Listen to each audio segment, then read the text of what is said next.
Here's who should lose some credibility. Everybody who said Trump has been transformed. We're going to see a new Donald Trump. We did not see a new Donald Trump. We see the same Donald Trump. Crude, unpleasant, vicious, funny. Same guy. He has not been transformed in any way. Okay, you want to do the predictions now? You got predictions? I don't know that I do. Well, okay. For starters, I am going to predict that the presidential race has tightened considerably. Now, when I looked this morning at the prediction market, last time I looked, it was they were giving Trump 60% odds. This was chances of winning. This was on Polymarket, and that was down from it had been kind of 63, 64, 65, 62. So I think Kamala I think she did well in a Michigan poll or something. But I'm predicting that he is going to be below, by the time this comes out, which may be only 2 weeks from now, but I'm going to predict he's going to be at 55% or lower. I think it's ultimately going to be a tight race. And right now, I'm going to check and see if things have changed since they were 60%. But let the record show they were 60% when I made the prediction of 55. They're still 60. Okay, so Trump is at 60. Kamala's at 39. I'm saying he's down to 55 or below by the time this airs in 2 or 3 weeks. I just feel the Kamala energy. Do you feel the Kamala energy, Paul? I do. It's contagious. It's infectious. It is what they have. I'm on social media too much, and what her supporters have done very cleverly is take the very same videos used to mock her, and saying, and they're memeing the shit out of that. And you see it a lot of times, and you start to get it. Coconut tree. Go ahead, make fun of falling out of coconut tree, Donald Trump. Good luck. Little jujitsu meme here for you. Her laugh. Her laugh.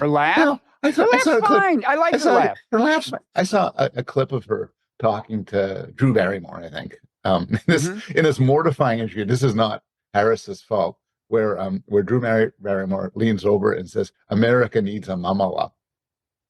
And that's nice. And Harris looks like mortified, but she's trying to figure out. Wait, is this good or bad? Is this like it's It's not a little look. That's not. It has its upside and its downside. But anyway, because when you say, "Who do you want answering the call at 3 a.m. when we have a nuclear war on the way?" you don't say Mamala, right? But America has been through some hard times. We could use a little calming effect of the kind you get from mamalas, Freud sometimes comes up in these things, and it's always you want a stern father, but no, maybe you want a loving mother. You can have both. You can have both. You could have both. Anyway, so her laugh comes up in this discussion, and Harris says, "I have a big laugh. I don't have a little titter. I have a it. Own your laugh. Own it. Trump is still okay. Here's who should be punished. Here's who should be punished. Not punished, but here's who should lose some credibility. Everybody who said Trump has been transformed. We're going to see a new Donald Trump. We did not see a new Donald Trump. We now, I see clips of his rallies. We see the same Donald Trump. Crude, unpleasant, vicious, funny. Same guy. He has not been transformed in any way. Yeah, the argument is between people who say the new Donald Trump lasted for the first 25 minutes of his convention speech, and people like me who say it didn't even last that long. It was so self-involved, the assassination stuff. I think as he was being hustled to the car, he was making sexist comments to the Secret Service officers and ridiculing Joe Biden. I don't know. Now here's a question. Have you noticed that suddenly the question of whether it was really a bullet that hit his ear got revived? Yeah, back to shrapnel of some sort. Yeah. I mean, I don't. Okay, here's my prediction. It will have been decisively revolved in favor of the bullet theory. That's a prediction, but go ahead. I had thought that picture of the bullet going towards his head was in fact the bullet that hit him in the ear. Is that not true?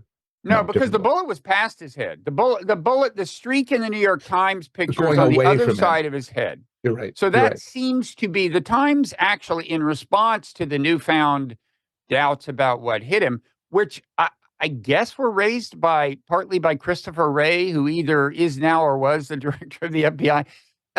He said before Congress, it kind of surprised me. He said, "Well, we still don't really know whether it was, something shattered or whether it was a bullet or what." I didn't realize there was much uncertainty. I don't understand where the shattered stuff is supposed to have come from, since I think the teleprompters were A, on the other side of his head, and Yeah. B, not shattered. I mean, so I'm not sure where the theory comes from. But in any event, the Times had this video that made it reasonably clear that the first shot hits the ear, and then he is just, if you look at that picture of the bullet with the streak, his hand is just starting to come up, and that bullet is whizzing past him. So that's not the bullet. His reflexes may be faster than the average 78-year-old or whatever, but I don't think they're that fast, right? That's the second bullet. And they even had the audio, waves. That's right. So it seems pretty clear to me. But look, I'd love to find out that, the whole thing was faked or something. That would be wonderful. But That would be something. I mean, I do look. Maybe I should save this for overtime, because it's one of those clips where if they look at it in isolation, they say, "Oh, you're a conspiracy theorist." Because there is one question I would raise, but I'm not going to raise that. So go ahead. Oh, okay. I'm going to raise it on the other side of the paywall. All the great stuff is on the other side of the paywall.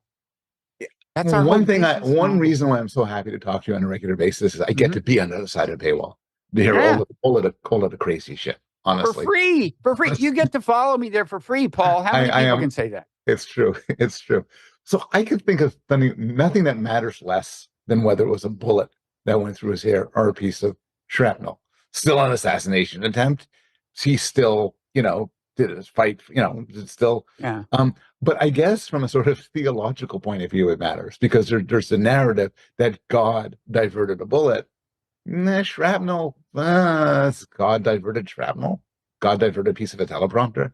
Seems less. Maybe of a God miracle. diverted the bullet to the teleprompter.